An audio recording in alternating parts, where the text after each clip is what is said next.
નમસ્કાર. સેક્યુલર લોકશાહી આંદોલન એટલે મુવમેન્ટ ફોર સેક્યુલર ડેમોક્રેસી આપણા ગુરુવારે મીટિંગના બધાનું સ્વાગત છે.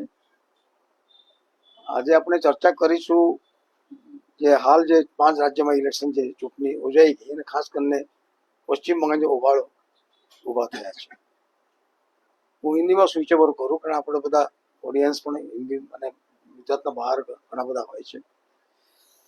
आज हम लोग चर्चा करेंगे इलेक्शन के बारे में.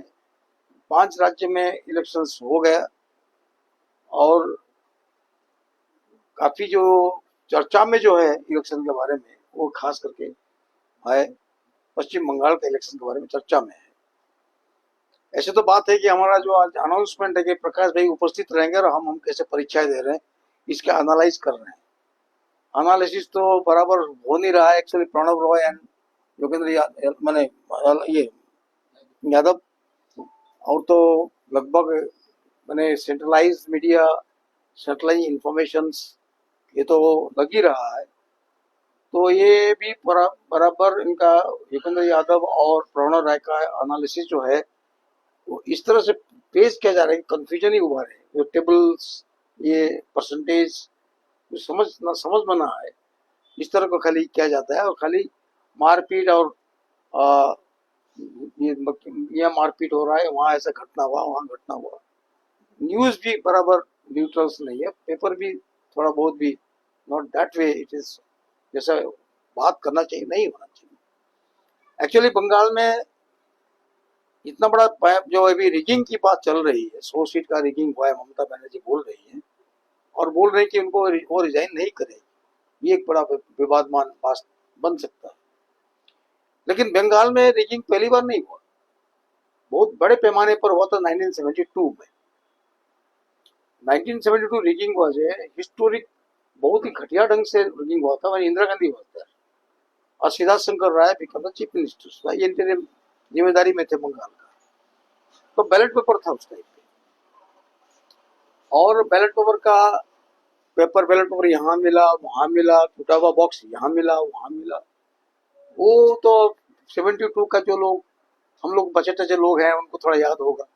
बाकी तो को कभी पेपर जो है बंगाल में रिगिंग हुआ तो बात बोल ही नहीं रहे हैं, तो वो मेंशन भी नहीं कर रहे. शायद वो जो जनरेशन जो पत्रकार जो हैं उनको पता ही नहीं है कि बंगाल में रिगिंग होते रहता है. और 72 में बड़े पैमाने पर हुआ था. और जो लोग पार्टी पावर में होता है वो लोग पूरा बूथ दखल करना और बाद में वो उसका जो धांधली चलता है ये बहुत नॉर्मल बात है. तो 72 की आप लोग थोड़ा खुद ही चेक कर लीजिएगा, इंटरनेट में आपको मिल जाएगा किस तरह से किया गया था. लेकिन इतना खराब ढंग से हुआ था भारत में आजादी की बात, इतना ढंग से कितना खराब ढंग से कभी नहीं हुआ था. पहले 52 में जो इलेक्शन 52 में जो इलेक्शन इंट्रोड्यूस किया गया उस टाइम पे हमारा बॉक्स सिस्टम था. और घर है, वो दाल का भी क्या बोलते हैं इसको, बनियन ट्री है, बैल है, या सब बेस था गाय कांग्रेस का. तो बॉक्सा उठा के लेके चले जाते थे. मतलब जो होता था चोरी चारी जो होता था हमारे देश में. इलेक्शन जो चालू हुआ, इलेक्शन प्रोसेस कोई how the beginning of democracy in India, अगर कोई काम करेगा कि हमारे देश में डेमोक्रेसी का प्रैक्टिस तो ब्रिटिश के अंडर में हुआ. तो कुछ भी इलेक्टेड होके जाते थे, बैठते थे, असेंबली चर्चा वर्चा होता था. तो ब्रिटिश से सीख के हम लोग आए. पहले खुद ही बैलेट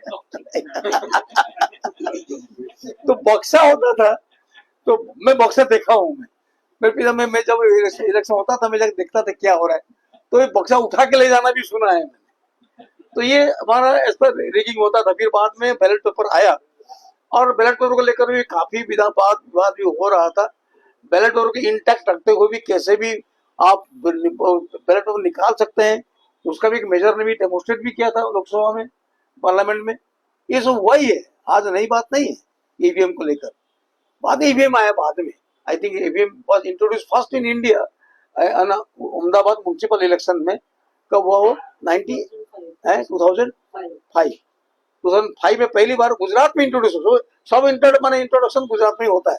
तो गुजरात की लेबोरेटरी तो ठीक ही है, सब चीज में लेबोरेटरी है. तो 2005 में हुआ. तो अभी जो हुआ है वो बड़े पैमाने पर हुआ. बड़ा विचित्र नंबर है. ज्योतिष और आजकल ज्योतिषकारों के बहुत बोलावाली चलता है. 91, 92 में कुछ है, मैजिक है नंबर में। तो फर्स्ट फेज इलेक्शंस में 91% हुआ है ना, 91% दिए ना। फिर सेकंड फेज इलेक्शन में एक दिन के बाद हुआ, वो भी 91 भी हुआ। जो वोटर डिलीशन जो हुआ सर के कारण, वो 92 है। तो 92,000 वोटर डिलीशन हुआ और 91% बोथ द टाइम में एक साथ इतना ही आपको वोट गिरा। वेरी इंटरेस्टिंग है, नंबर इज वेरी इंटरेस्टिंग। ये जो न्यूमरोलॉजी, एस्ट्रोलॉजी उसमें विश्वास करते हैं, इसी का आधार पर ठीक ठाक करते हैं। तो इसके साथ कैसा होगा, कौन जीतेगा नहीं होगा, बहुत पंडितों का कमानी बहुत हुआ होगा। बाद में इलेक्शन होने के बाद वो स्ट्रांग रूम, ये पॉलिटिकल सीलिंग करना, वो करना। तो जनरली क्या होता है कि पहले थोड़ा बहुत भी न्यूज आता था, इस बार तो न्यूज वालों को धमकी था, उनका ऊपर में तलवार लटकता हुआ था, कुछ बोलेंगे कुछ नहीं बोलेंगे। जैसे आपको अभी देखा होगा कि आज का जो कल से आज तक अभी बंगाल का न्यूज में खास कुछ नहीं है, बस एक न्यूज आया 5 लोग कल मरे हैं। उससे पहले जो आता था कि तृणमूल ऑफिस को जला दिया, उनको बाकी जो उनको दूसरे पार्टी थे उनको ऑफिस को तोड़ दिया, मार दिया, कैंपस में Calcutta university, presidency college, Jagdalpur university में मारपीट हुआ, ये सब दिखा रहा है।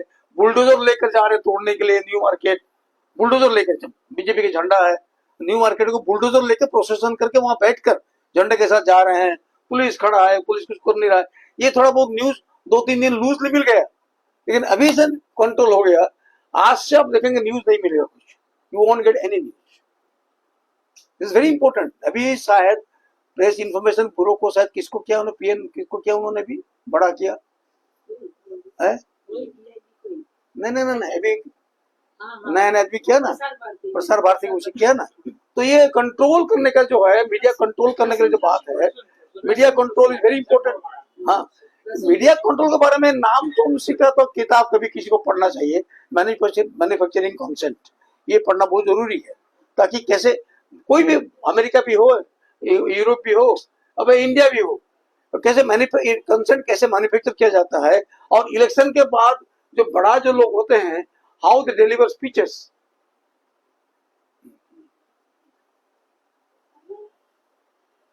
यस, वेलकम वेलकम, बैठो, आइए।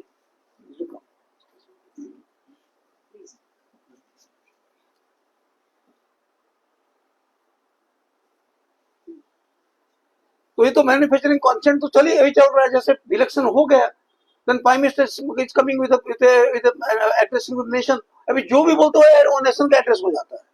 और वहां तो एक बात है कि इलेक्शंस में बड़ी बात है कि अमित शाह तो बहुत सारे पार्लियामेंट में थोड़ा बोले नहीं रहे, 1 महीना वहां पड़े रहे। और हमारे इलेक्शन कमिश्नर, जो चीफ इलेक्शन कमिश्नर, उनके बारे में बोला जा रहा है, मुझे पता नहीं है, वो भी वहीं थे, he was there only in Calcutta. ये जो बात है, और 2.5 लाख माने सीआरपीएफ माने मिलिट्री पैरामिलिट्री फोर्सेस, 2.5 लाख, जैसे कोई जंग हो रहा है। और जितने सारे आईएएस आईपीएस ऑफिसर सब थे बदल गए। तो स्टेट गवर्नमेंट के अंडर में कुछ था ही नहीं। तो यहाँ तक कि जो सीसीटीवी कैमरा स्ट्रांग रूम में जो था, वो भी काम नहीं कर रहा था, क्या हो रहा है नहीं हो रहा पता ही नहीं था। और भी काफी चीज के बाद में आएगा, आया नहीं, आएगा नहीं आएगा मालूम नहीं है। लेकिन ये क्या है कि योगेंद्र यादव जैसे टाइप आप आदमी बोलते हैं, प्रणब राय एनालिसिस, बोर्ड का एनालिसिस करते, परसेंटेज को एनालिसिस करते हैं, तभी हमको थोड़ा थोड़ा पता चलता है। और बंगाली पेपर हमको ज्यादा हम पढ़ते नहीं है, और इंग्लिश पेपर में इतना भी आ भी नहीं रहा है, और थोड़ा बहुत कुछ आ रहा है। तो इतना बड़ा जो घटना हुआ है, तो अभी आरजी कर घटना को लेकर इतना बड़ा घटना हुआ, तो उनकी जो लड़की घर जो मार दिया गई, जो डॉक्टर लड़की को, उनकी मम्मी बीजेपी की टिकट से लड़ी हुई थी। शायद उनकी मम्मी को पता नहीं है कि बीजेपी के शासन में, यूपी में, बिहार में, सब जगह में कितने लड़कियों को मार दिया गया है। आई don't no, she could have campaign for the safety of the woman, एक बात हम कह सकते हैं, but fighting for the parties banner, जो कि पूरा देश के अंदर में महिलाओं के माने की सुरक्षा के बारे में प्रॉब्लम्स हैं। तो ये एक प्रकार का बात, इसीलिए चर्चा हम थोड़ा कर रहे हैं। इसके बाद हम तो आसाम तो जानते हैं कि आसाम जो होने वाला था, वो उनको पता है कि आसाम का बात 20-25 साल से क्या होने वाला है, हमको मालूम है। फिर अभी मान लीजिए तमिलनाडु में जो unexpected, because we are not keeping the news of the south India, हम ज्यादा जानते नहीं है। केरला का थोड़ा ज्यादा पता था कि टर्म हो गया, जाने के टाइम आ गया, तो राहुल गांधी का आने का टाइम आ गया। तो शशि थरूर बोल रहे हैं कि भी हमको गवर्नमेंट बनाना चाहिए। और ये विजय विजय जो है, तो ये जैसे नेपाल में प्रधानमंत्री बनता है कोई रॉकस्टार, जैसे यूक्रेन में बनता है कोई रॉकस्टार, तो अभी रॉकस्टार का जमाना आ रहा है, दो की देश को संभालेंगे। तो अभी नेपाल का जैसा था रॉकस्टार आ गया, इमीडिएटली कुछ विड्रॉ कर लिया, डेमोक्रेट ले लिया, बाद में जेल में कुछ डाल दिया, अभी ऐसे ऐसा हो रहा है। तो विजय वो भी एक प्रकार का फिल्म है। तो तमिलनाडु में बराबर परंपरा रखा उन्होंने, फिल्म लाइन वाले पावर में आएंगे, वो करोड़ करोड़ निधि हो या चले लेता हो। और ये भी बहुत ही मैंने एकदम 10 मैंने 10 साल उम्र से चाइल्ड एक्टर का काम करते, पिताजी भी फिल्म लाइन में थे। और ये बोल रहे कि सेकुलर है और एंटी कॉम बीजेपी भी है, और ये डीएमके का प्रिंसिपल के चल रहे हैं। डीएमके जिस उद्देश्य पर बनी हुई थी, जो कि द्रविड़ जो उनका था, अन्ना दुराई और करुणानिधि ने बनाए थे, जो ये इसी प्रिंसिपल को लेकर विजय चल रहा है, वो इस तरह से बात को कर रहे हैं। तो ये सुनकर थोड़ा अच्छा लग रहा है। और कांग्रेस ने इसको ये नहीं किया, उनको सपोर्ट नहीं किया, उसको लेकर तो नाराजगी भी है, पर विजय ने एक्सेप्ट कर लिया कांग्रेस सपोर्ट करेगा। और कांग्रेस ने अभी डीएम के साथ संबंध को तोड़ दिया। तो जो होता है खेल जो होता है, तो भी शॉर्टेज पड़ रहा है, अभी शॉर्ट पड़ रहा है, क्या होगा कि कौन करेगा नहीं करेगा, शॉर्ट हो रहा है, फिर क्या होगा। तो अभी शुरू होकर डीएम के अन्ना डीएम के मिल जाएंगे क्या, ये हो सकता है। तो अभी अटकल अभी तमिलनाडु को लेकर भी चलेगा। दूसरी बात है कि तमिलनाडु में जो प्रकार का बंगाल में जो इलेक्शन जो हुआ, जो बातें आ रही है, जितने सेंट्रल एजेंसी इंफॉर्मेशन स्क्वाड था पूरा वहां डाल दिया गया, ईडी डाला गया, इलेक्शन कमीशन को डाला गया। अभी बोला जाए कि एसआईआर, जैसे तमिलनाडु में ऐसा एसआईआर का इम्प्लीमेंटेशन नहीं हुआ, या एसआईआर में 92 लाख को डिलीशन किया गया, और वो डिलीशन जो किया गया स्पेसिफिक एरियाज में टारगेटिंग द माइनॉरिटीज जो है उनको टारगेट करते निकाला गया, ये सब हुआ है। और अभी अभी शुभेंदु अधिकारी का पर्सनल एक सेक्रेटरी जो है वही भी रथ है, तो उसको ही वाज किल्ड। तो बड़े किलिंग, आजकल पॉलिटिकल किलिंग बोलना मुश्किल है, इज वेरी डिफिकल्ट टू से। तो ये इज किल्ड। तो ये जो हो रहा है, और भी किलिंग कुछ होगा, अभी सब कुछ और भी होने वाला भी है। ये सब ये जगह यहाँ जो अशांत वातावरण फैल गया है। इन शुभेंदु के केस में तो पहले से सिर्फ नंदीग्राम में उनके जो पर्सनल थे, वो द मोमेंट इलेक्शन एंड्स ये सिलसिला उसके है चालू सिलसिला है। मतलब perhaps in scheme of things Shubhendu would not like them to serve, I don't no.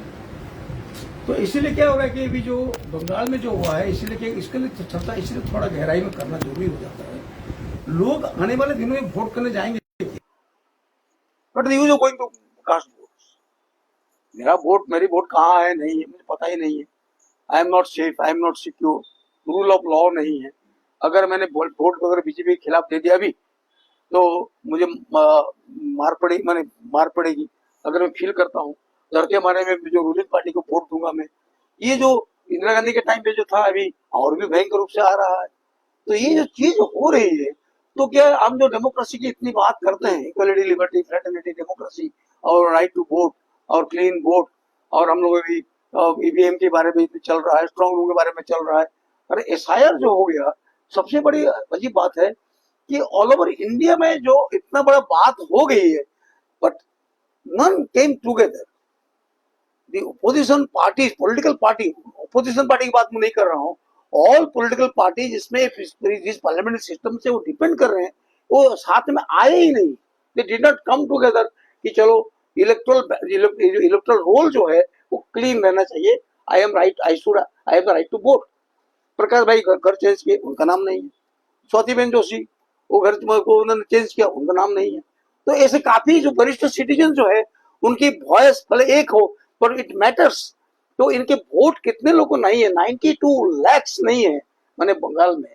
और उसके बाद में परसेंटेज आ रहा है कि 25%, 30%, ये परसेंट, इतने में हारते हैं इतने जीतते हैं, ये बात अभी आ रहा है। इसको स्टडी करना मेरे बस की बात नहीं है। चाहे 2-3 दिन के बाद हम आराम से स्टडी कर पाएंगे, इसको एनालाइज कर पाएंगे। इसीलिए आज की हम चर्चा जो कर रहे हैं, ये चर्चा ये ऑलमोस्ट अगर हमारा जो होता है समूह चर्चा होता है, सब लोग बोलते हैं, लेकिन चर्चा की बात तो एक सीमित पर रहेगा। मैं भी सीमित बाहर हुआ के पता नहीं है, लेकिन मैंने इंट्रोड्यूस किया तो मैं थोड़ा लिबर्टी लिया। लेकिन ये क्या है कि जो बाकी जो हैं दे शुड आल्सो माने what they are feeling about this elections, Prakash भाई बोलेंगे तो वो भी आज उन्होंने लिखे हुए हैं भास्कर में, हैज रिटन इट, जो इसको वेल सर्कुलेट होना चाहिए नहीं, लेकिन हो नहीं पाया, बहुत सारे कारण हम लोग कर नहीं पाए। लेकिन एक प्रकार की बात इस बात तरह से बात होगी, और अभी मैं चाहता हूँ कि प्रकाश भाई जब चाहे तो बोलेंगे, आप लोग भी थोड़ा चर्चा कीजिए आप लोग, बट बहुत ही पिन पॉइंटेड के साथ हम बात करें, ताकि एक प्रकार का एक हाउस ऑफ कॉमन्स हो या हाउस ऑफ पार्लियामेंट हो, पार्लियामेंट वहाँ हो या ना हो, बट यहाँ इट शुड फंक्शन आज एक बार डिसेंसी मोडेस्टी के साथ चले। मैं इतना कहकर बात पूरा करता हूँ।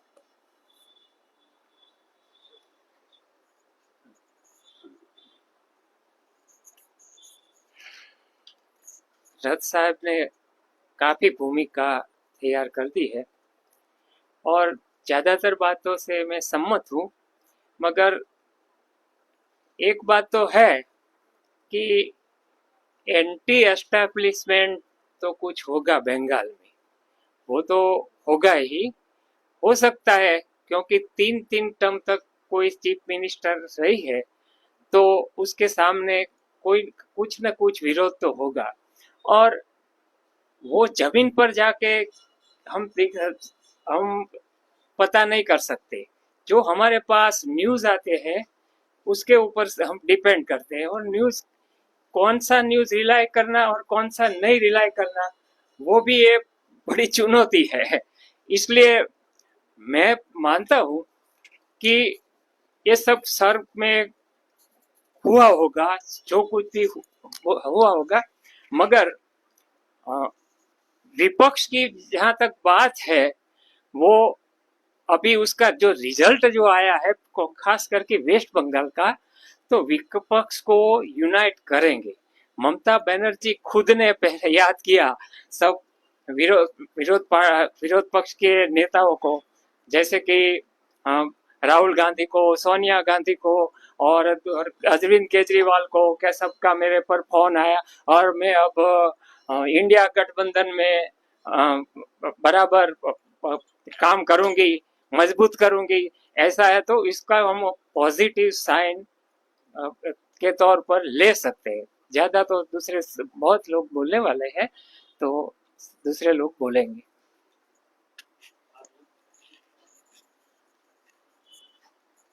पश्चिम बंगाल में पॉलिटिकली जो कुछ हुआ सो हुआ, लेकिन सुप्रीम कोर्ट ने जो कुछ किया वो भी लगता है सुप्रीम कोर्ट भी वो भी इलेक्शन कमीशन बन गया है। सुप्रीम कोर्ट कहता है कि किसी ने एक बार वो वोट नहीं दिया तो क्या चला गया उसका, अगले बार देगा। और एक व्यक्ति जिसका नाम निकाल दिया गया था और सुप्रीम कोर्ट ने कहा अच्छा ठीक है इसको वोट, और वो इस बार एमएलए बन गया। तो वैसे तो बहुत सारे निर्णय ऐसे होते हैं अलग अलग अदालतों की, जो बाद में पता चलता है उसने जो कुछ भी निर्णय किया था वो गलत था। अब मैं जरा आ जाता हूँ तमिलनाडु पर। अभी तमिलनाडु में कल से जो कुछ हो रहा है, आपको याद होगा महाराष्ट्र में यही हुआ था। आज बहुत सारे वकील एक एक करके गिना रहे हैं कि अलग अलग कोर्ट के जजमेंट्स हैं कि सबसे बड़ी पार्टी होगी उसको राज्यपाल सबसे पहले बुलाएगा, यदि वो नहीं बना पाता है तो फिर दूसरे को बुलाएगा। आज न्यूज ये है कि ओटीबी के जो चीफ हैं उसके यहाँ ईडी का छापा पड़ने वाला है। एकदम पार्टी के वर्कर की तरह राज्यपाल काम कर रहा है। आज उसमें एक और न्यूज है, वो मुझे अच्छा लगा, पता नहीं उसमें कितनी बात सच है। डीएमके ने ये कहा है कि टीवीके को उसको पहले मौका देना चाहिए, तो वो एक उससे विरोधी पार्टी होते हुए भी एक स्वस्थ लोकतंत्र की मैं मानता हूँ कि निशानी है। मुझे लगता है कि कांग्रेस ने क्या सोच के किया होगा मालूम नहीं, लेकिन अभी जिस तरह की हलचल चल रही है, अमित शाह ने 5 बार फोन किया विजय या विजयन जो भी नाम, 5 बार फोन किया और उसने नहीं उठाया। और अभी भी कोशिश हो रही है कि डीएमके और एडीएमके मिलकर सरकार बनाए वगैरह वगैरह कई तरह की बात, उससे डीएमके एआईडीएमके को टूटने की भी बात चल रही है। और इस राज्यपाल, ये तो बदनाम राज्यपाल है, इससे पहले भी कई बार इसकी भूमिका बहुत खराब रही है, और ये तो वहाँ का पार्टी का आदमी रहा है गोवा में, और एकदम पार्टी के वर्कर की तरह राज्यपाल का काम करना, ये किसी भी माना राज्यपाल जरा ऐसे किसी प्रतिष्ठित व्यक्ति को बनाया जाता था, और राज्यपाल पार्टी के वर्कर की तरह काम करे, ये बिल्कुल निंदनीय है। Thank you.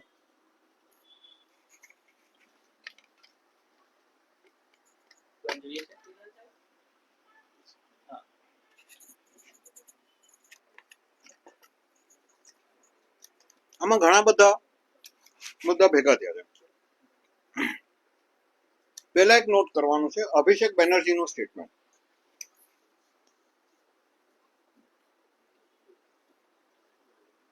અભિષેક બેનર્જી કહે છે,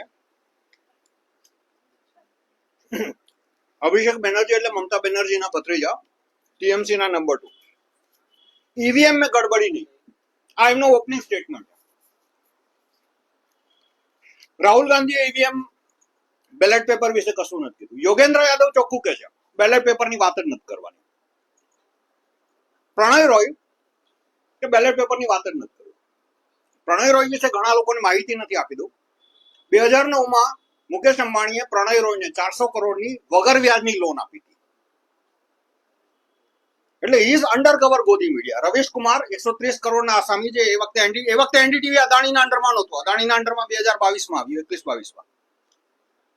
એટલે through out 2009 to 2021 it was basically a Reliance channel, પણ એમણે ડિસ્ક્લોઝ પણ ન કર્યું કે ભાઈ અમે 400 કરોડની લોન લીધી છે. પછી સેબી એમને 5 કરોડનો દંડ કર્યો, કેમ કે બહુ મોટું સપ્રેશન ઓફ ડેટા કહેવાય. ટ્રિબ્યુનલે દંડ ઘટાડીને 10 લાખ કરી નાખ્યો. એટલે આ રીતે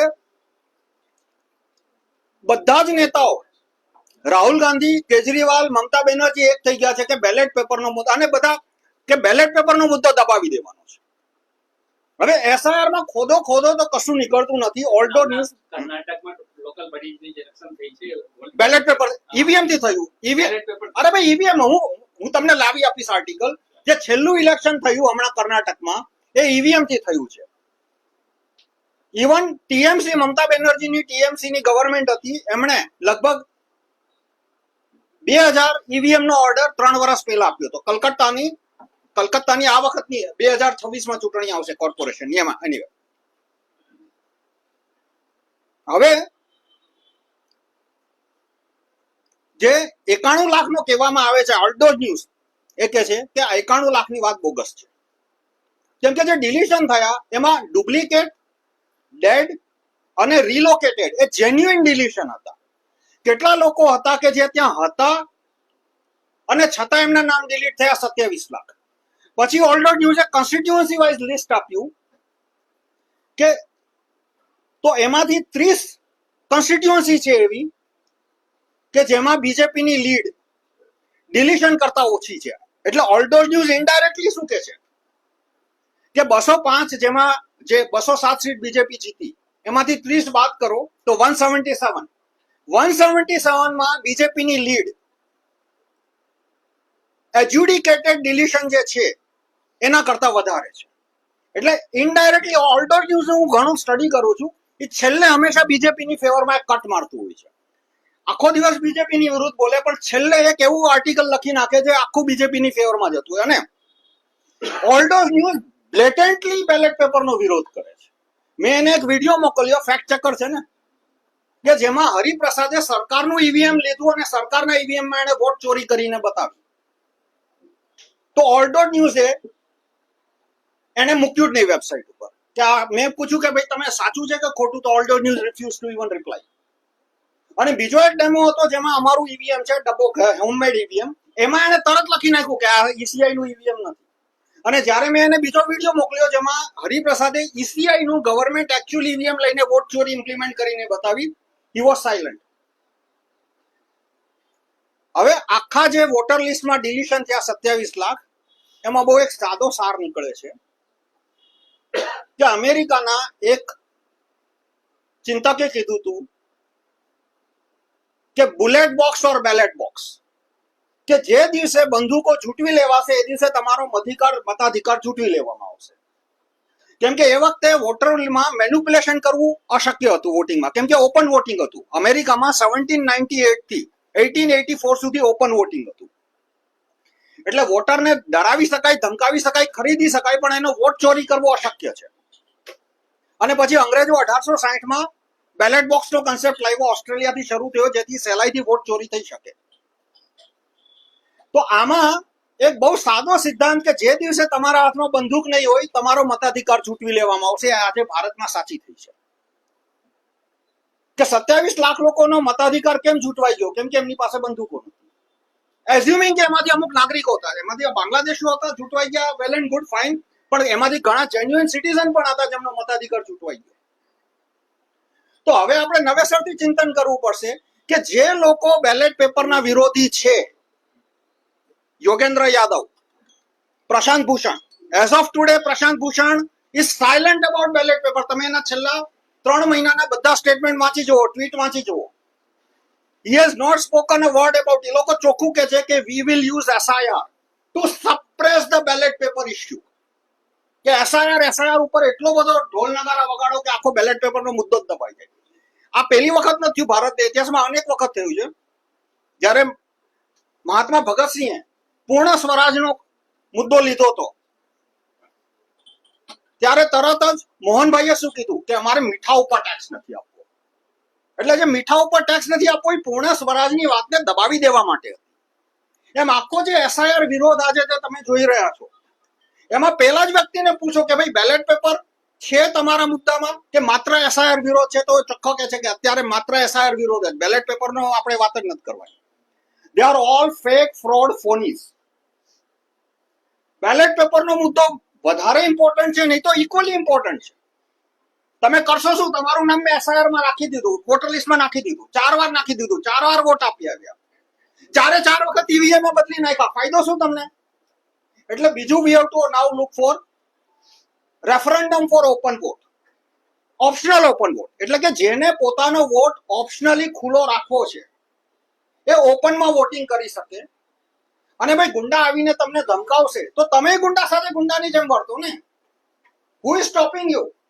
અને એક ગુંડો આજે લોકસભામાં 20 લાખ મતદારો છે, વિધાનસભામાં 2.5-3 લાખ મતદારો છે. મને નથી લાગતું કોઈ એક ગુંડાની કેપેસિટી હોય કે 10,000 વોટર નહીં દબાવી શકશે. મળશે શું એને? અને એનું બીજું સોલ્યુશન છે preferential voting system. Preferential voting system છે ગુંડાનો મહત્વ, એટલે એનો ટોટલ ઇન્ફ્લુઅન્સ ઘટાડી દે છે. એના વિશે પછી ક્યારેક વાત કરીશું.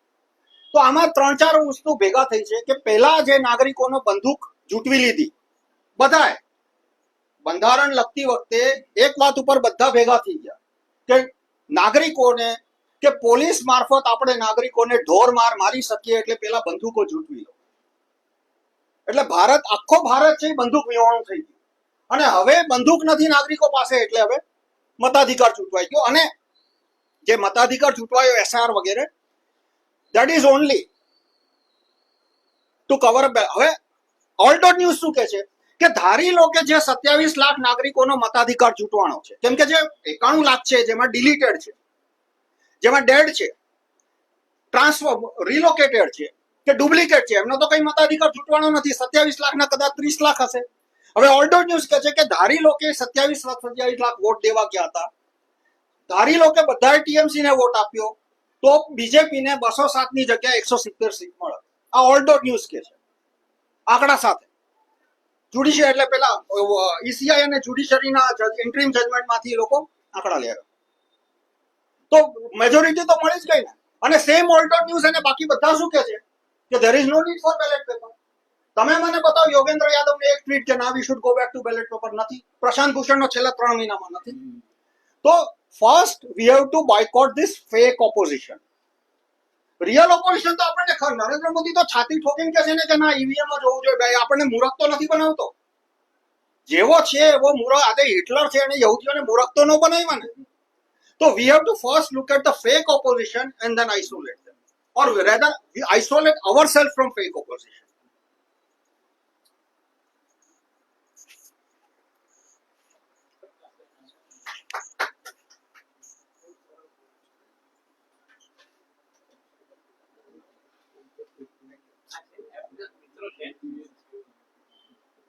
I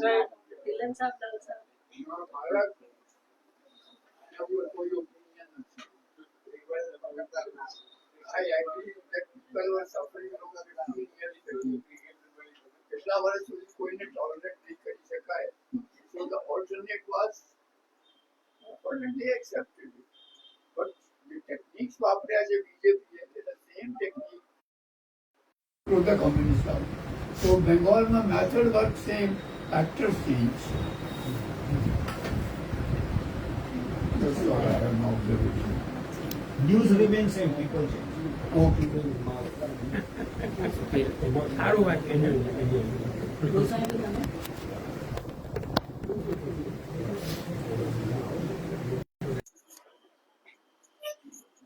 હેલો, બંગાળ માટે કંઈ નવું તો છે નહીં, આ ચાલતું જ રહે છે. પણ હવે મને જે 2-3 કારણો દેખાય છે બંગાળનું, SIR બી હશે, પણ એમાં એક જે પેલા જે જજોને બાનમાં લીધા એ ખૂબ જ મોટું કારણ થયું. જજોને બાનમાં લઈને લોકોને એવું થયું કે આ શાસન એટલે TMCના વર્કરો શાસનને પોતાના કબજામાં કરીને આ બધું ગેરધંધા કરવાના છે. અને બીજું આરજીકરનો ઇન્સિડન્ટ, આરજીકર જેવા કેટલા ઇન્સિડન્ટ બની ગયા છે, ચર્ચામાં બી છે. પણ આરજીકરની જે બેન પીડિતા છે એની મમ્મીને જે ઊભી રાખી એના હિસાબે બીજેપીને ઘણો બધો ફાયદો થઈ ગયો. પેલી ખુલ્લે આમ બધું કહેવા માંડ્યું અને એનો કોઈ વિરોધ બી ના કરી શકે. મને આ 2 કારણ મને વધારે પડતા લાગે છે. બીજા બધા બી હશે કારણ, SIR ને આ ને તેને મારપીટ અને ગુંડાઓ તો અત્યારે બી છે જ ને. બંગાળમાં કેટલું ગુંડાગીરી ચાલી રહી છે અત્યારે આજની તારીખમાં. ચારે બાજુ બુલડોઝર લઈને ફરી રહ્યા છે. કલકત્તામાં બુલડોઝર ચાલી રહ્યા છે અને જ્યાં બી પેલી ઓફિસ દેખાય કોંગ્રેસ કે TMC કે સામેવાદી તોડફોડ કરી રહ્યા છે ખુલ્લે આમ. અત્યારે ગુંડારાજ તો છે, TMCમાં બી હતું ને અહીંયા બી છે, એટલે ગુંડારાજનો બહુ ફેર નથી પડ્યો. પણ આ 2 ઇન્સિડન્ટના હિસાબે હિન્દુઓ અને ભાજપે એવું ઠસાઈ દીધું કે જે મમતા બેનર્જી SIRનો વિરોધ કરે છે પર્ટિક્યુલરલી મુસ્લિમો માટે જ કરે છે.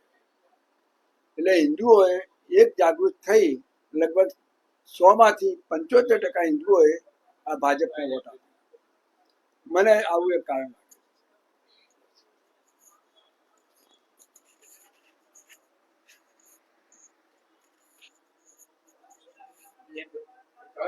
તમને સાંભળવા આવ્યા છે. ના ના ના મેં તો તમે કેમ silent છો? તમે સાંભળીએ છે. You are the rock star for that day. આ પણ ડોક્ટરને પણ બહુ મોટી ખૂટે છે તમે જોયું ને? પ્રકાશભાઈને સાંભળવા એક લાવો છે. मैं जो बात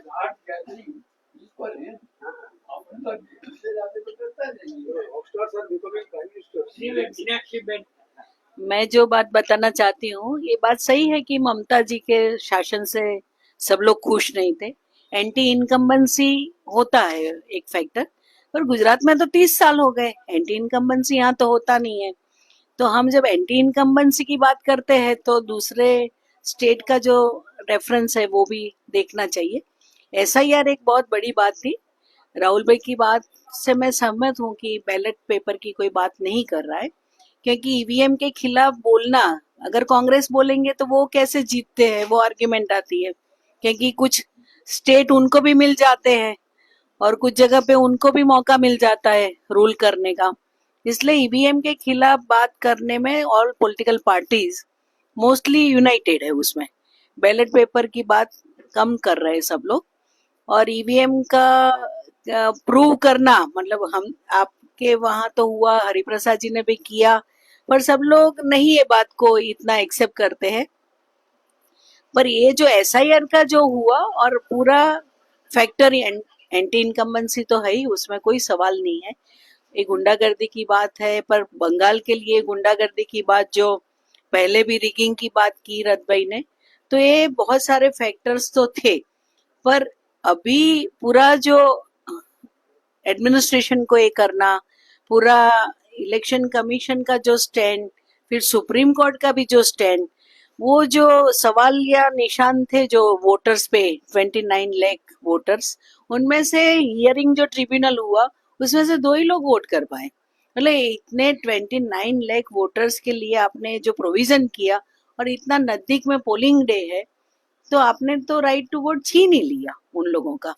वो क्या कारण था, क्या ये था, पर बात तो है कि राइट टू वोट छीन लेना। योगेंद्र यादव जी का एक बात जो एक्सप्रेशन है मुझे ठीक लगता है एसआईआर के रेफरेंस में, कि पहले वोटर्स गवर्नमेंट चुनते थे, अभी गवर्नमेंट वोटर्स चुन रही है। तो ये बात तो है एसआईआर के रेफरेंस में कि अभी गवर्नमेंट तय करती है कौन वोटर हमारे होंगे और कौन नहीं रहेंगे। जो हमारे खिलाफ वोट डालेंगे वो वोटर्स नहीं रहेंगे। ये तो डिस्प्यूट कब का है एसआईआर का, हमने यहाँ डिस्कशन भी किया है। महाराष्ट्र में जो आए तो वो लोक नीति और वो उस ऑर्गेनाइजेशन ने वोट चोरी की बात की थी, वो भी हमने यहाँ डिस्कस किया था।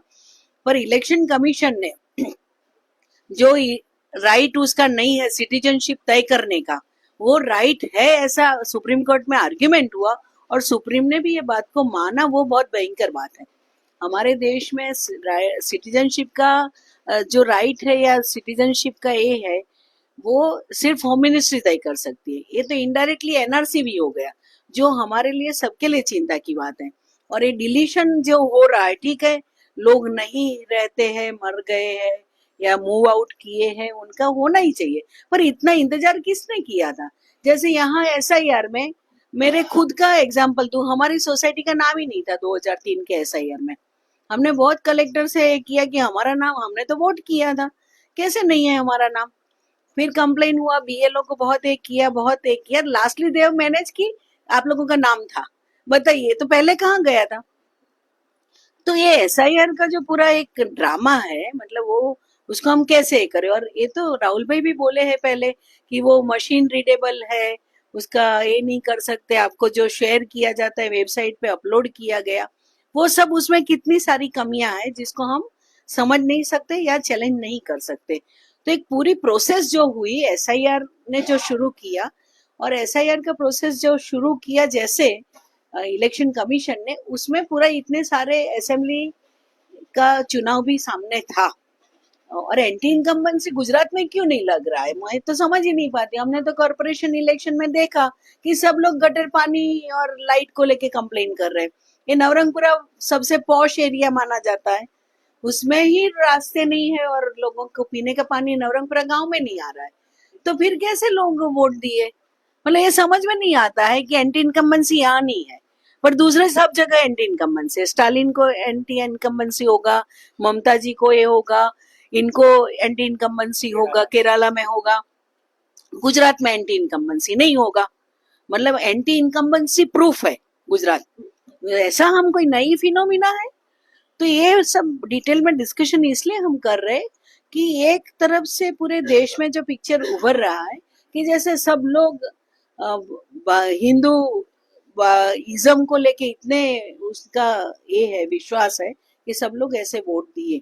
पर स्ट्रांग रूम में धरना हुआ, आप लोग ये बात भी समझिए, स्ट्रांग रूम में कितना बड़ा धरना हुआ, वहां बैलेट बॉक्स खोले जा रहे थे। हमें वो पता है कि बैलेट पेपर आते हैं, वो फिर बोल रहे हैं कि 2 बार आते थे और खोला गया, सबको इन्फॉर्म किया था। कोई बोल रहे हमें ईमेल ही नहीं मिला, कोई बोला हमें मिला। मतलब ये जो एक पूरा केओटिक सिचुएशन क्रिएट कर दिया।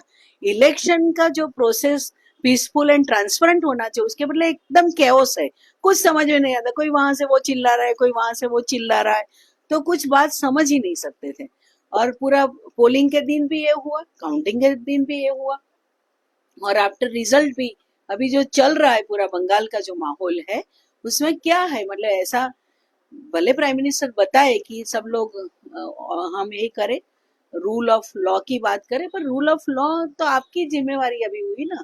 तो सेंट्रल फोर्सेस इतने सारे हैं, होम मिनिस्टर बोले थे 60 डेज रहेंगे सेंट्रल फोर्सेस, ठीक है, तो सेंट्रल फोर्सेस क्या कर रहे हैं? इतने सारे अटैक हो रहे हैं, इतने सारे ऑफिसेस जलाई जा रही है, लोगों पे अटैक हो रहे हैं, स्टूडेंट्स ऑर्गेनाइजेशन पे अटैक हो रहे हैं, तो सेंट्रल फोर्सेस क्या कर रहे हैं? तो वो उसका मतलब ये है कि सेंट्रल फोर्सेस को कोई पर्टिकुलर इरादे से वहां रखा गया है। तो लग रहा था कि जो प्राइम मिनिस्टर और होम मिनिस्टर जो उसका नंबर बोल रहे थे सीट का, वही नंबर आया। मतलब ये क्या, ये ऑर्डर था कि ये नंबर लाना पड़ेगा? मतलब इलेक्शन कमीशन का ये ऑर्डर था या पूरी प्रोसेस में था हिडन कि इतने नंबर मिलने ही चाहिए। ये सब बातें बहुत ही, आज लगता है कि वो तो बंगाल का मामला है। ये बंगाल का मामला नहीं रहने वाला है, ये पूरे देश में अगर होगा तो मासूम भाई का तो खास वर्ड है, पार्लियामेंट्री डेमोक्रेसी भी कैसे एब्यूजिव, मतलब एब्यूजिव कॉन्स्टिट्यूशन को ये करते हुए, सामने रखते हुए बोले कॉन्स्टिट्यूशन का विजय हुआ, प्राइम मिनिस्टर बोले अभी कौन से कॉन्स्टिट्यूशन को आप ये कर रहे हैं। तो ये बहुत सारी बातें, इतनी कॉन्ट्राडिक्टरी बातें और लोगों को इतना ह्यूमिलिएट करने वाली बातें। और एक घुसपैठिया रिकॉर्ड पे होम मिनिस्ट्री बोल रहा है कोई घुसपैठिया नहीं है बंगाल में, या है तो बहुत कम नंबर है। जो घुसपैठिया इतना जोर शोर से बोला जाता है, कोई ने किसी ने आरटीआई किया तो बोले नहीं वो नंबर तो बहुत कुछ कम नंबर आए, मतलब 100 के अंदर है, तो कौन घुसपैठिया को कौन आने दे रहा है। तो ये जो मामला है कि घुसपैठिया की जिम्मेवारी किसकी है, होम मिनिस्ट्री की, उनको ये करके ये करो। इसमें ये माहौल पूरा ये किया कम्युनल इतना भयंकर, और पूरे एक ट्रांसपेरेंट पीसफुल प्रोसेस जो होना चाहिए वो नहीं हुआ, वो सब हमारे सबके लिए चिंता की बात है। ये मेरा एक कंसर्न है प्रकाश भाई।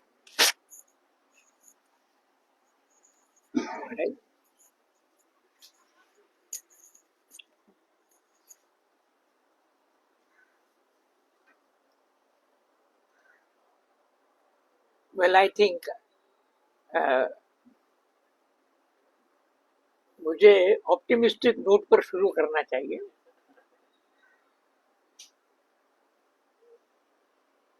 ये 2024 में पहली बार जो 10 साल के बाद जिस प्रकार का इलेक्शन रिजल्ट आया लोकसभा में, उससे एक आशा बंधी थी और एक नई हवा की संभावना लगी थी। In all earnest and in all innocence, मैंने उसको नव प्रभात का संकेत भी कहा, नव संवत कहा था वैसे तो क्योंकि कितने साल के बाद यानी राम जी घर आए, वो एलओपी की जगह बनी तो ठीक है। आई वॉज हैप्पी, मैं I think we are all happy about it. इसके बाद आप देखिए कि इनके समझ में आ गया कि अब हम जैसे तैसे हमने सरकार बनाई है, तो अब की बार पहले से सरकार बनाने के ख्याल से क्या क्या करना चाहिए, ये अश्वमेध आयोजन उन्होंने सोच लिया। फिर इसको आप सीमांकन कहिए, मतांकन कहिए, एंड ऑफ कोर्स उनके ईडी आईटी सब तो सेवा में है। एनी हाउ सम हाउ, यानी facade of democracy continues. Elections are there, but you are also there. ये यानी बिल्कुल पक्का। अब ये यहाँ तक पहुंच गए, मतलब 2024 में हमें जिस बात पर आशा महसूस हुई थी, वहीं से उन्होंने अपना लेसन लिया और दे एग्जीक्यूटेड इट। जिसको हम अपोजिशन कहते हैं, वो अपोजिशन होगी तो होगी, लेकिन पोजीशन नहीं ले पाई सही में। तो इंडिया की शुरुआत हुई न हुई और उसमें एक बड़ा ब्रेक आ गया। इस बार बंगाल के नतीजे का जो सीधा लेसन है और द ऑपोजिशन, ये यूनाइट होने का है, साथ रहने का है। तो I think if they realise this lesson, तो 24 के जून से जो प्रक्रिया छूट गई थी उसका पुनर्संधान हो, and that will reflect in 29। ये मैं इस सिरे से देखता हूं। ये हम सब चर्चा करते हैं, वो गलत नहीं है कि ममता जी ऐसा करती थी वैसा करती थी। ये तो जैसे केजरीवाल को भी हम फिर कहते थे कि वो तो मोदी का भी बाप हो सकता है, हालांकि संगठन के पास कम है अगेंस्ट मोदी आरएसएस नेटवर्क और what it is. But all said and done, आप दिल्ली से अगर कोई स्टीम रोलर बुलडोजर चलाते हैं, अश्वमेध करने के लिए निकलते हैं, the whole mindset and so called ideological approach, इनके जहन में क्या है, जहन में क्या है, जिन्स में क्या है? वन नेशन वन इलेक्शन, हर बात में वन नेशन वन नेशन।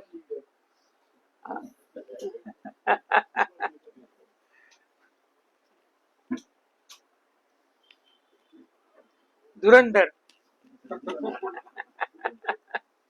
तो हर बात में one nation one nation one nation. You don't realise कि आप जिस प्रकार की एकता की बात करते हैं, वो तो एक आपकी जो लिमिटेड सोच है उसके ढांचे में आप सबको बिठाना चाहते हैं। You don't realize and appreciate the federal structure that our founding fathers have consciously developed. ये हम समझते ही नहीं है। Modi is a good word. वो जब चुन के आए पहली बार वहां दिल्ली में, तब जिस बार उन्होंने ये पार्लियामेंट हाउस के सोपान पर अपना मत्था टेक करके, तो हम सब चुप चुप के देखने लगे, तो वो खड़े हो गए थे। तो he used a word कि भाई कोऑपरेटिव फेडरलिज्म। कोऑपरेटिव मतलब हर जगह हम आपको लिक्विडेट करेंगे, जैसे अभी बिहार में लिक्विडेशन हो गया, तो हर जगह हम आपको लिक्विडेट करेंगे और काम चलेगा।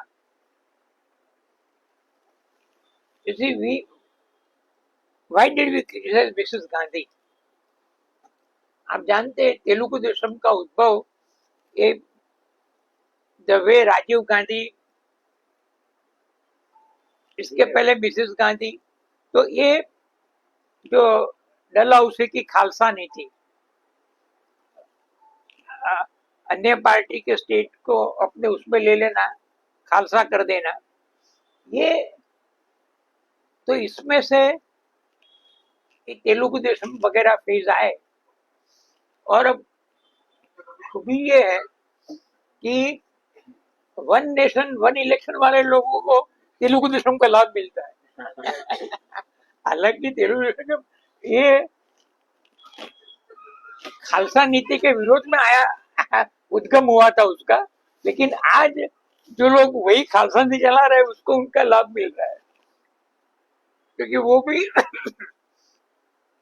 यहाँ अपने एडिटर थे ना टाइम्स के, 2002 में कौन थे वो अपने एडिटर यहाँ टाइम्स में, वो हाँ किंसुक। तो किंसुक हैदराबाद गए जब, तो किंसुक ने कहा कि आपने इतने चावल के हिसाब में गुजरात को तबाह कर दिया, आपका चावल का हिसाब आप सेंटर के साथ सेटल कर दिया आपने एनडीए के साथ, और इसमें गुजरात का नंबर निकल गया। तो मैं आपको ये बता रहा था कि अगर इस हिसाब से देखें तो ऑपोजिशन के लिए एक रियलाइजेशन साथ आने का, ये I think it's a good sign, it's a good sign.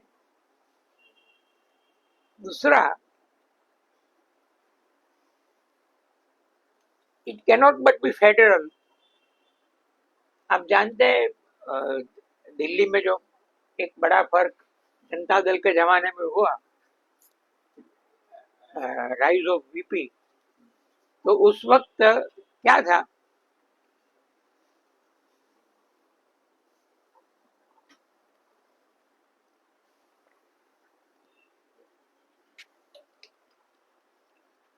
There was a national front, if you recall those days.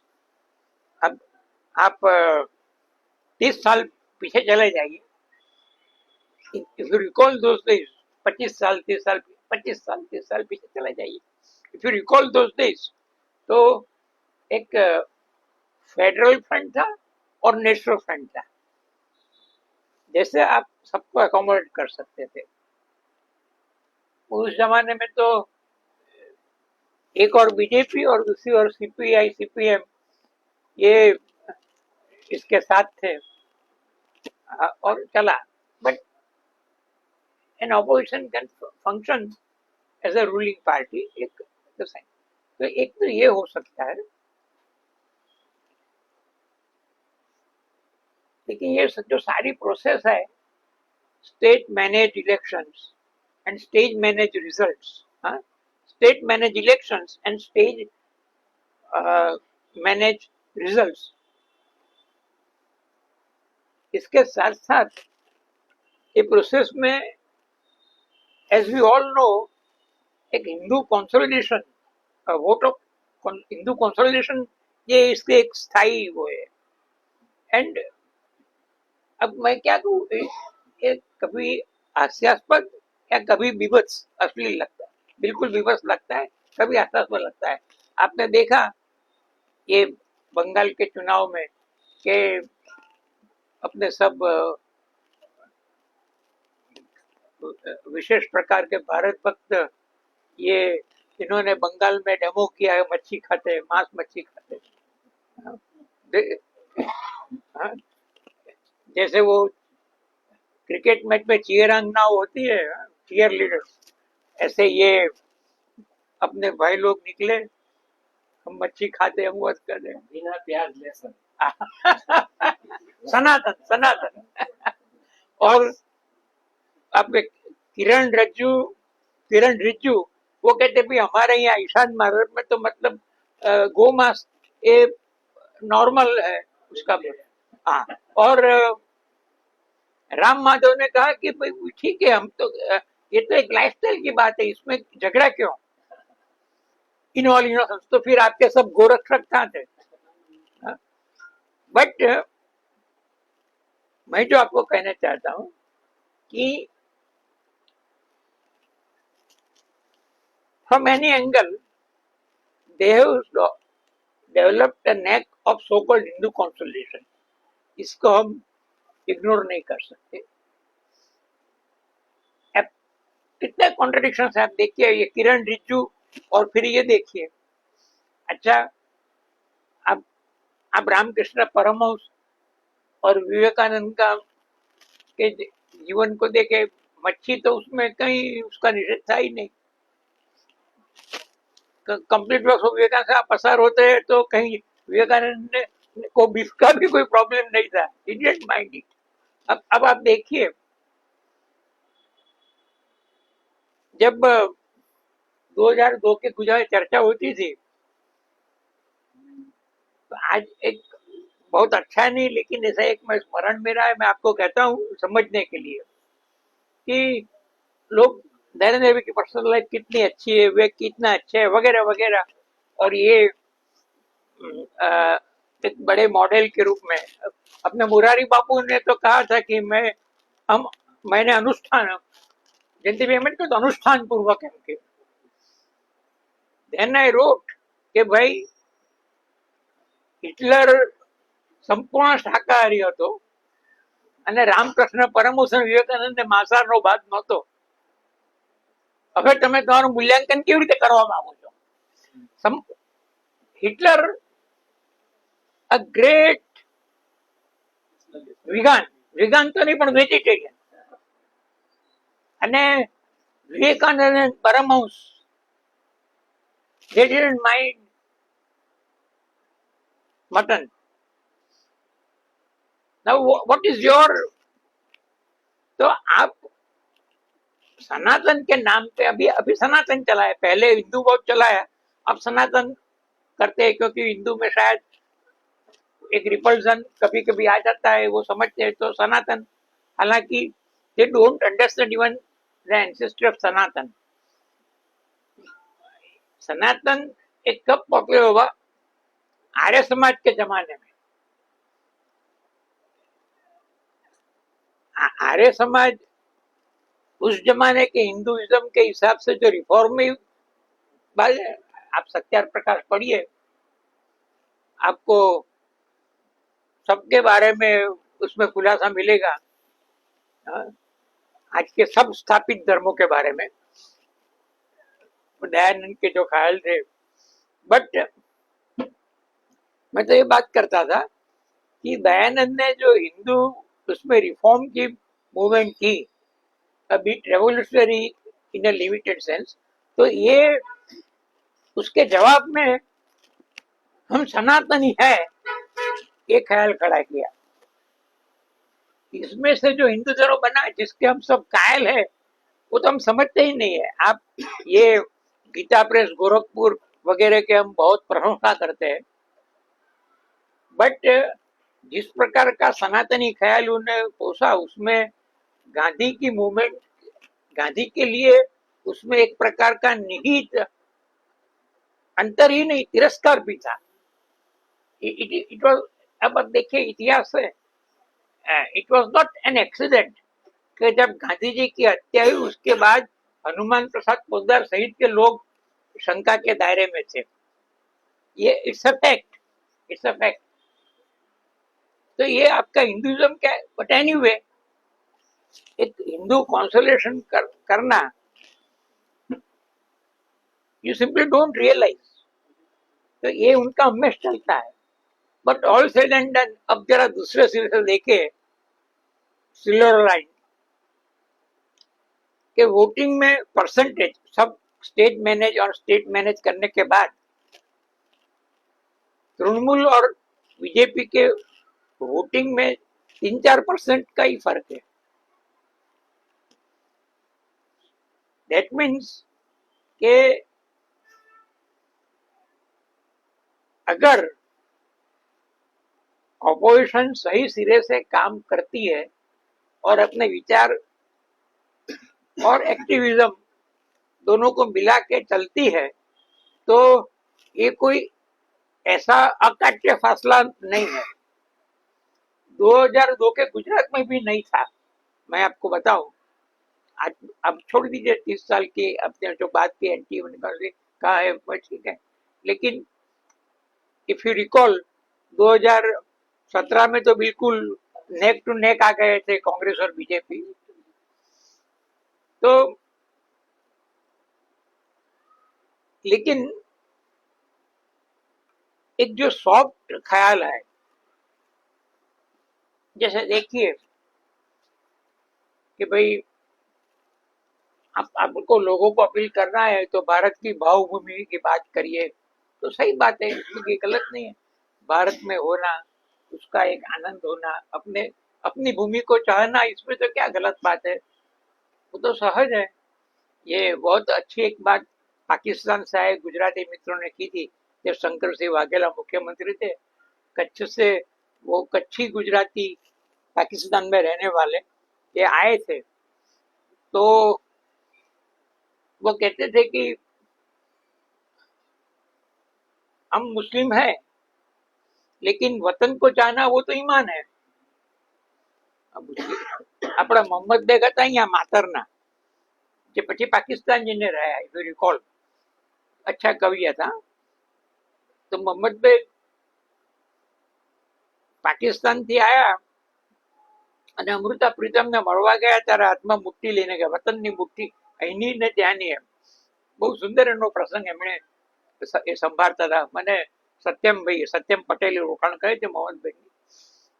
But what I want to say કે આઈડિયોલોજી અને ભાવભૂમિ, તો ભાવભૂમિ તો બરાબર છે, એક ભાવનાની વિનાશ જેને કહીએ છીએ, it's fine, okay, but when then ભાવનાની વિનાશ ટર્ન્સ ઇન્ટુ આઈડિયોલોજી, પછી આ હિન્દુ કોન્સોલેશન થાય છે। એટલે તમારે એમ કે ભારતની ભક્તિ કેળવવી જોઈએ, વંદે માતરમ, हाँ बराबर है, पर इस इसमें रहना है तो वंदे मातरम बोलना पड़ेगा। ये जो भावभूमि getting ideologized and turning violent, આપણા પોર્ન પેડલર છે, આ પોર્ન પેડલર શબ્દ અમિત માલવીય માટે મધુ કિશોર વાપરે છે. પોર્ન પોર્ન પેડલર અમિત માલવીય જે બીજેપીની આ પ્રચાર ટેન્કના એ છે, अमित मालवीय, ही केम आउट विद आर्टिकल, देखो बंगाल की संस्कृति और उसमें अब उसके अनुरूप ये बीजेपी का वहां सिंहासन पर पहुंचना. भाई देखिए, आप बंकिम की बात करते हैं, इट्स ऑल राइट. नंबर एक, आपने बंकिम को पूरा पढ़ा है? कृष्णकांत रिवील पढ़िए तो it's a critic of the society. The Hindu society has their way. You can correct me. Krishnakant reveal पढ़िए, आनंद मठ पढ़िए, और आनंद मठ का जो कॉन्टेक्स्ट है उसमें वंदे मातरम पढ़िए, तब naturally it gives a wrong signal, क्योंकि it is given Hindu Muslim. But then read the last chapter of Anand Math. Advent of British rule, English rule, he appreciates. It is not merely because he was a government servant. Yeah, do we understand this? Do we realize this? और समाजवाद के बारे में तो sir Bangla में शायद सबसे पहला लेखन करने वाले में बंकिम बाबू हो गए. साम्य की बात करते हैं, जिस प्रकार लिखते हैं, इट इज ऑलमोस्ट ए प्रीनेरर of socialism in India in a way. तो अब ये आपके सनातन को लाइए और फिर ये कृष्णकांत के रिव्यू वाले बंकिम बाबू और आनंद मठ के लास्ट चैप्टर वाले बंकिम बाबू और साम्य उसके बारे में श्रेणीबद्ध लिखने वाले बंकिम बाबू, और all said and done Vande Mataram को का क्लोज रीडिंग करिए. जिस प्रकार एक तो ऑब्वियस है, दुर्गा 10 प्रहरण धारिणी जैसा उल्लेख आता है, तब इट बिकम्स ऑब्वियस कि क्योंकि वंदे मातरम जो लिखा गया था अलग से पहले से, बट प्लेसिंग जब हुआ आनंद मठ में तो हिंदू मुस्लिम कॉन्टेक्स्ट था, और फिर दुर्गा का आना, आई मीन, बट भाव जो है वो अगर आप धीरे धीरे उसको ये दुर्गा 10 प्रहरण धारिणी हटा के शुरू के 2 अंतरा पड़े तो ये उसमें देखिए आप सप्तकोटि की बात आती है. सप्तकोटि, अब वो तो बंगाल की संख्या थी उस जमाने में. फिर 63 कोटि कर दिया, जिस जमाने में हम 30 करोड़ थे, हालांकि हमारे देवता 33 करोड़ थे, हम 30 करोड़ थे, तो 63 कोटि कर दी. तो and look at early Arvind.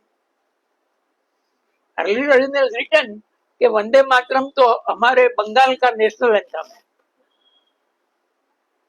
अब कहाँ आपकी भारत और भारत, अरविंद ऑल्सो भवानी भारती और भारत की बात की है, ये कोई ये नहीं कर, बट ये it's a process of growth and understanding कि आप कैसे कहाँ से कहाँ जाते हैं. तो लेकिन जो first 2 stanzas that Tagore, Narendra Dev, Nehru, Subhash, they all agreed, इसको पढ़िए तो ये तो भूमि सूक्त है. इट इज ऑलमोस्ट, ये मान लीजिए कि विनोबा अगर काव्य लिखते तो ये बिल्कुल भूमि सूक्त होगा यहाँ का, और ये विश्व का होगा.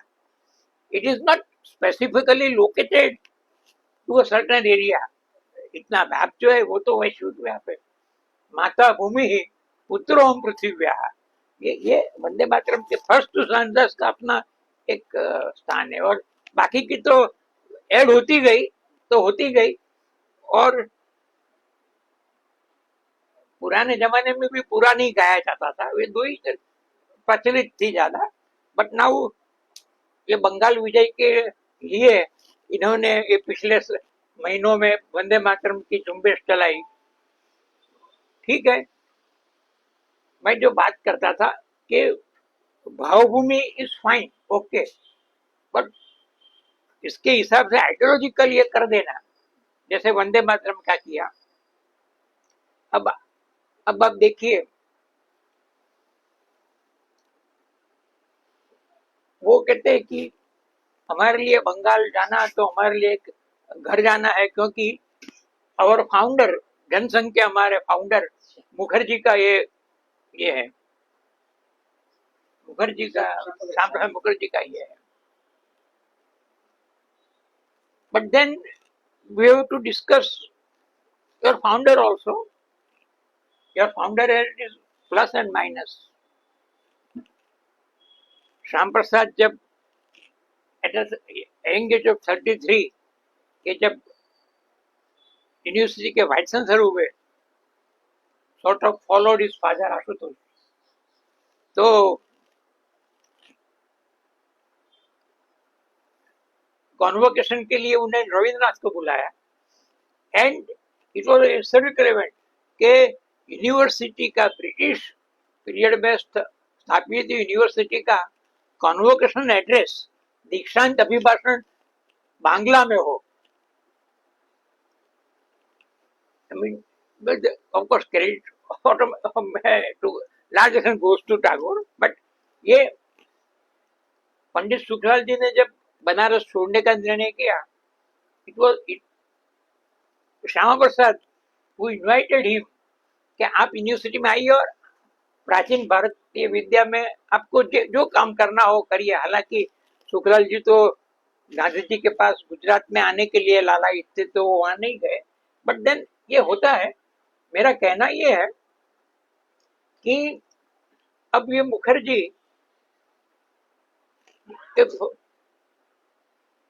जब देश सन 42 के लिए एक लड़ाई में था, सन 42 में, तब मुखर्जी कंटिन्यूड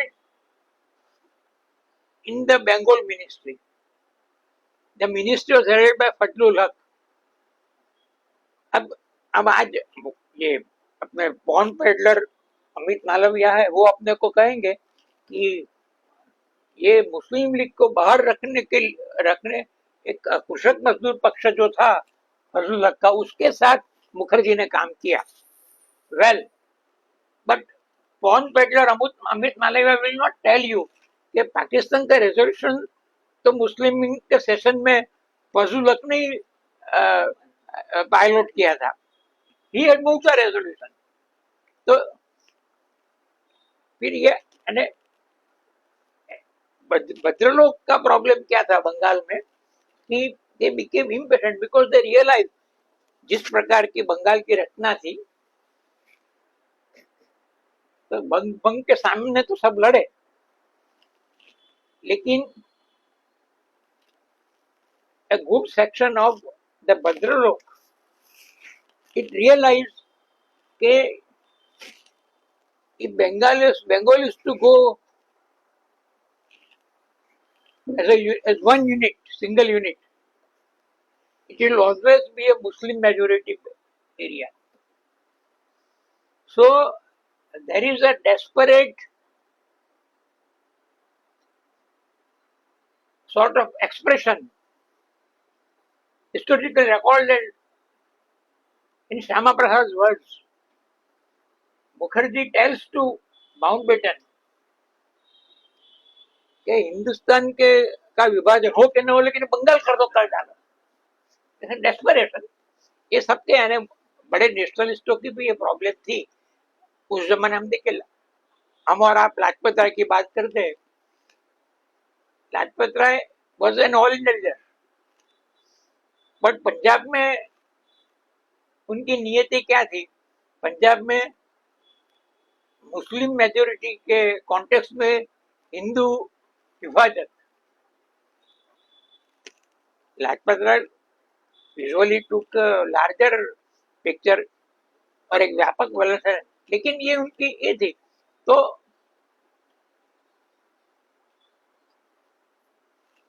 बट लाल बाल पाल ये गांधी को बात करके बीजेपी लाल बाल पाल को खास ये करेंगे, लेकिन इनकी विशेषता आप देखिए लाला लाजपत राय की। आप अपने यहाँ जो इटूक आया तो उसके पायोनियर्स में थे वो, all India trade union Congress.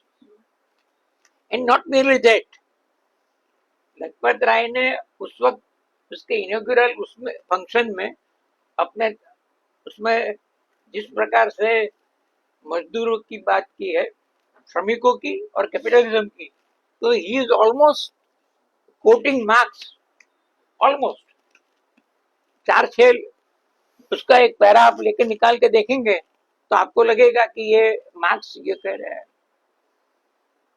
तो सनातन का नाम लेना, फिर एक वाम को निशान बनाना, कम्युनिस्ट कैन बी क्रिटिसाइज्ड, मैं on my left and right both sides they can criticize, no problem. But then I should be consistent. मैं लजपत राय को नेशनलिस्ट करके ये करता हूँ, तो लजपत राम ने लाला लाजपत राय ने ये जिसको आज आप वाम समझते हैं वो प्रोग्रेसिव बात क्यों की थी? Did he not mean it? He meant it. तो हमें और आपको ये एहसास होना चाहिए। ठीक है, मैं तो आइडियोलॉजी की बात और कल्चर की बात करता था, वहां कहां से कहां चला गया। लेकिन आप बंगाल की हिस्ट्री देखिए, ये भद्रलोक की जो एक क्या नियति थी, ये देखिए।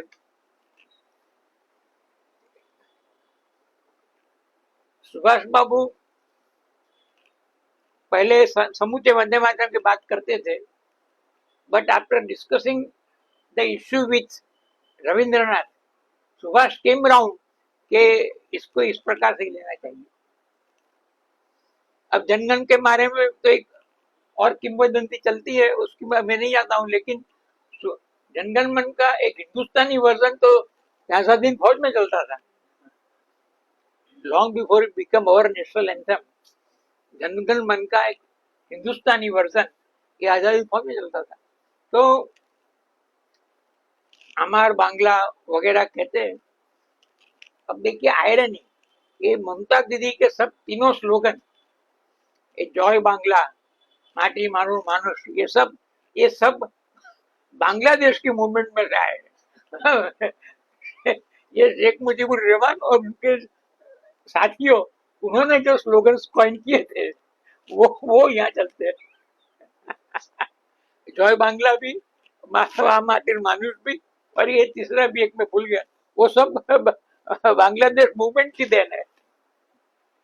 तो कल्चर की बात करना इतना आसान नहीं है, और कल्चर के नाम पर आइडियोलॉजी को पैडल करना ये बहुत ही खतरनाक है। एंड ये बंगाल विजय और अश्वमेध के ख्याल में अपने ये है, लेकिन कल्चर को पॉलिटिकल आइडियोलॉजी में रूपांतर करना, इससे यानी कल्चर है, सुपर स्ट्रक्चर है, ये हमारे संस्कार में आता है, अंडरस्टैंडेबल, वेलकम, और तो हर जगह कॉमन होगा ना। ये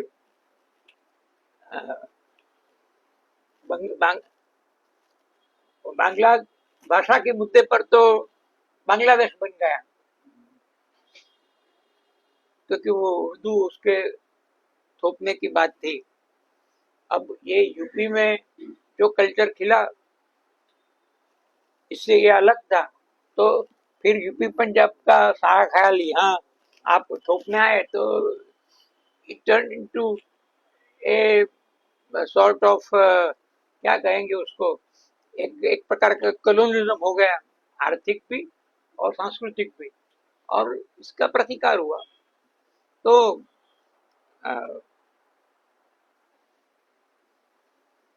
मैंने बिल्कुल स्ट्रे थॉट्स की तरह बात की है, but the 2 points that I would like to emphasize, एक ये कि जिस प्रकार का राज आज राजधानी से दिल्ली से चल रहा है, उसको देखते हुए अगर ऑपोजिशन कुछ जॉइंट लाइन ऑफ एक्शन नहीं करती है तो it will be still more suicidal and ultimately they will take, ये अपने आनंद ले सकते हैं कि आप कौन, हम खुद हमको लिक्विडेट करते हैं, तो ये तो हो जाएंगे। इसमें कोई है, मैं पॉलिटिकल अंडरस्टैंडिंग की बात करता हूँ। अपने अपने विचारधारा के और कल्चर के अपने अपने क्षेत्र हो सकते हैं, अपने अपने पॉकेट्स हो सकते हैं, also in that, but electoral उसमें एक कॉमन ग्राउंड तो बनाना चाहिए। ये नहीं रोमा रोला में वो क्या रोला की किताब अपनी वो नॉवेल, इसमें एक ये क्रिस्तोफ में, जन क्रिस्तोफ में एक अच्छा डायलॉग आता है कि ये सोशलिस्टों के जिनमें ही कुछ ऐसा है कि जहाँ जाते हैं वहां ग्रुप हो जाता है। अपने के बार भैया 13 चौका अब रोमा रोला बेचारे वो तो सोशलिस्टों के बहुत चाहक थे, और he thought of a समन्वय बिटवीन लेनिन एंड गांधी वो समाजवादियों के थे कि बार भैया 13 चौका है। तो मैं आपको जो बता रहा था, एक तो अपोजिशन की बात, दूसरी ये कल्चर का इश्यू, वो तो हमें समझना चाहिए, और उसमें भावना की विनाश तो रहे, लेकिन उसका वो कोई आइडियोलॉजिकल ये न बने, ये भी एक अभी इट्स डिफिकल्ट, बट लेकिन क्योंकि साथ रहते हैं तो धीरे धीरे एक आदान प्रदान से अपनी समझ से एक कल्चर तो बनता है। और अगर आप किसी अवसर पर शैंपेन की बोतल ये करने का सोचते हैं तो हमारे कॉन्टेक्स्ट में આપણે શ્રીફળ વધારવું હોય સારું પડે, સ્વાભાવિક છે, શેમ્પેન લાવવાની જરૂર નહીં, તો એ આઈ અન્ડરસ્ટેન્ડ ઇટ, પણ પછી સનાતન કરતા છે તે આ જે બધા ધંધા થયા તે કરવા એ બરાબર નથી। આ ક્યારે સમજાશે, કોને સમજાશે, કેમ છે મને કઈ ખબર નથી। હું તો બહુ જાડો દાખલો આપું છું કે ભાઈ અમારા મિત્રો છે એ ત્યાં કલકત્તામાં જ્યારે માંસ મચ્છીનો ડેમો આપતા હતા ત્યારે ગોરક્ષકો ક્યાં હતા? આપણા કિરણ રિજ્જુ જ્યારે લાઈફસ્ટાઈલ અને રામ માધવ પેલા પ્રખ્યાત, જેમણે કહો અમેરિકાને બધું આપ્યું માનતા એટલે કે હું તો મેં આ અર્થમાં કહ્યું હતું કે આટલું કહે એ તો એ છે ને તે આ બધા એક આઈડિયા આપે છે એ બધું આમ પેલા આપણે પેલા રિવેટ હોય, સ્ક્રૂ હોય, એ બધું લઈને ફિટ કરી આપે કોઈ પણ વાતને। જે સોક્રેટિસ નો સાર શું છે, એ જમાનામાં તો બે જ વસ્તુ મુખ્ય બરો જે ખાઈ ગયા સોક્રેટિસ તે કોણ હતા? આ બે જ હતા આપણે, એક તો સોફિસ્ટો, બિચારા શાસ્ત્રીય સોફિસ્ટની વાત નહીં કરતો, પણ સોફિસ્ટ્રી જે ચાલતી હતી એ સોફિસ્ટ્રી કઈ હતી? તમે અરુણ જેટલી એમના છેલ્લા વર્ષોમાં બ્લોગ વાંચો તો મોદી જે કહે તેને જસ્ટિફાય કરતું લખાણ નાખી નાખે, એ કશું એમાં બિલકુલ ઘોર સોફિસ્ટ્રી, એને મૂળ વાત જોડો કે સંબંધ હોય કે ના હોય, પણ ઘોર સોફિસ્ટ્રી। અને બીજું ડેમેગોગ, એ તો મોદી પોતે છે, એટલે એક ડેમેગોગી અને પછી સોફિસ્ટ્રી, અને એ બે ચાલે। એની વચ્ચે આ બધા કલ્ચરની બધી ચર્ચા આપણે ચોક્કસ જ કરવી જોઈએ અને સમજવી જોઈએ, અને એક ભાવનાની વિનાશ એનો આદર કરીએ, પણ એ વિનાશનું આઈડિયોલોજીકરણ અને એથી કરીને છેવટે રાજકારણનું અપરાધીકરણ, એમાં આપણેથી જવાય નહીં. એનીવે, આ these are my stay thoughts. પણ સ્ટે થોટ્સનું મહત્વ છે. તમે જાણો છો કે ઇન્દિરા ગાંધીએ બેંગ્લોર અધિવેશનમાં સ્ટે થોટ્સ કર્યા અને એકદમ રાષ્ટ્રીયકરણ કર્યું બેંકોનું. એ સ્ટે થોટ્સમાંથી આખું ભારતનું રાજકારણ બદલાઈ ગયું. એટલે આ મારા સ્ટે થોટ્સમાં પણ એવું કંઈ નથી જોકે. અચ્છા, ચાલો થોડી ગાડીઓ વાતો કરી, આનંદ.